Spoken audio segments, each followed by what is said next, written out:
അങ്ങനെ ISLന്റെ 11ാം സീസണും കടന്നുപോയിരിക്കുകയാണ്. എന്നിട്ടും കേരള ബ്ലാസ്റ്റേഴ്സിന് ISL ട്രോഫിയോ ഷീൽഡോ സ്വന്തമാക്കാൻ ഇതേവരെ കഴിഞ്ഞിട്ടില്ല. ISL പോയിട്ട് ഡുറാൻഡ് കപ്പോ സൂപ്പർ കപ്പോ സ്വന്തമാക്കാൻ പോലും ബ്ലാസ്റ്റേഴ്സിന് കഴിഞ്ഞിട്ടില്ല എന്നുള്ളതാണ്. ഇതിന്റെ എല്ലാം കാരണം ഒന്നേ ഉള്ളൂ, ബ്ലാസ്റ്റേഴ്സ് മാനേജ്മെന്റ് തന്നെയാണ്. അവരുടെ തെറ്റായിട്ടുള്ള നിലപാടുകളും തീരുമാനങ്ങളുമാണ് ബ്ലാസ്റ്റേഴ്സിന് ഒരു ട്രോഫിയിലും ലഭിക്കാത്തതിന്റെ കാരണം. ISLൽ മറ്റ് ക്ലബ്ബുകൾക്ക് അവകാശപ്പെടാൻ കഴിയാത്ത തരത്തിലുള്ള ഒരു ആരാധക പിന്തുണയാണ് ബ്ലാസ്റ്റേഴ്സിനുള്ളത്.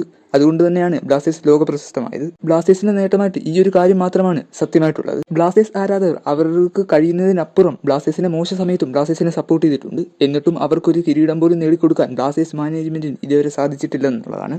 ഇപ്പോൾ ISLൽ മോശം പ്രകടനം കാഴ്ചവെച്ച ഈസ്റ്റ് ബംഗാൾ എഫ്സിക്കും ഹൈദരാബാദ് എഫ്സിക്ക് പോലും കിരീടങ്ങളുണ്ട്. നല്ല ക്വാളിറ്റി പ്ലേയേഴ്സിനെ ബ്ലാസ്റ്റേഴ്സ് നിലനിർത്താത്തതുമാണ് ഇതിലെ പ്രധാനപ്പെട്ട കാര്യം. മാനേജ്മെന്റ് അതിന് തയ്യാറാവുന്നില്ല. ഒരുപാട് യങ് പ്ലേയേഴ്സ് ബ്ലാസ്റ്റേഴ്സ് വഴി വളർന്നു വന്നിട്ടുണ്ട്. പക്ഷേ അവരെ അതുപോലെ തന്നെ മറ്റ് ക്ലബ്ബുകളിലേക്ക് ബ്ലാസ്റ്റേഴ്സ് മാനേജ്മെന്റ് വിൽക്കുന്നുമുണ്ട്. അതിനുദാഹരണമാണ് സഹൽ അബ്ദുൽ സമദ്. ബ്ലാസ്റ്റേഴ്സിന് മികച്ച പ്രകടനം കാഴ്ചവെച്ചപ്പോഴാണ് അദ്ദേഹത്തെ മോഹൻ ബഗാനിലേക്ക് വിൽക്കുന്നത്. ഇപ്പോൾ മോഹൻ ബഗാനിന്റെ പ്രധാനപ്പെട്ട ഒരു താരമായി സഹൽ മാറിക്കഴിഞ്ഞു. അവർ നേടിയ കിരീടങ്ങളിൽ പങ്കാളിയാവാൻ സഹലിന് സാധിച്ചു എന്നുള്ളതാണ് സത്യം. നല്ല ക്വാളിറ്റി ഫോറിൻ പ്ലേയേഴ്സിനെ എത്തിക്കുന്നതോടൊപ്പം തന്നെ നല്ല ക്വാളിറ്റി ഇന്ത്യൻ പ്ലേയേഴ്സിനെയും ടീമിലെത്തിക്കണം. അതിനുദാഹരണപ്പെട്ട ഒരു ടീം തന്നെയാണ് മോഹൻ ബഗാൻ. ഈ ഒരു പോളിസിക്ക് തയ്യാറായാൽ മാത്രമേ ബ്ലാസ്റ്റേഴ്സിന് എന്തെങ്കിലും നേടാൻ സാധിക്കുകയുള്ളൂ. അത് മാനേജ്മെന്റ് മനസ്സിലാക്കുന്നത് നല്ലതാണ്. എത്ര നല്ല പരിശീലനം വന്നാലും കാര്യമില്ല, പ്ലേയേഴ്സ് നന്നായി കളിക്കുക തന്നെ വേണം.